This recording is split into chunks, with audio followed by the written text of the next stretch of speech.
Isang bulag ang pumunta sa isang restaurant para kumain. Lumapit ang owner at tinanong, "Ano po ang order nyo, sir?" Sagot ng bulag, "Iho, isa akong bulag at hindi ko nakikita ang menu. Bigyan mo na lang ako ng maduming plato at aamuyin ko ito." Nagtaka ang owner pero sinunod nito ang gusto ng bulag. Binigyan niya ang bulag ng maduming plato at sabay inamoy. Sabi ng bulag, mukhang masarap itong sweet and sour pork chops with apples and onions." Nagulat at namangha ang owner dahil nalaman ng bulag ang pangalan ng dish dahil lang sa pag-amoy nito. Makalipas ang ilang araw ay bumalik ang bulag sa restaurant. Nakita ito ng owner at nakaisip ng nakakatawang trip. Sakto naman na nasa kusina ang asawa ng owner na si Brenda. Sabi ng owner, "Honey, yung lalaki doon ay magaling. Inaamoy niya lang ang plato at alam niya na ang o-orderin niya."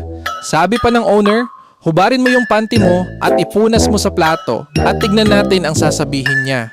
Tumawa-tawa pang binigay ng owner ang maduming plato bago ito amuyin ng bulag. At nang amuyin na ito ng bulag, sabi niya, interesting. Hindi ko alam na nagtatrabaho pala dito si Brenda."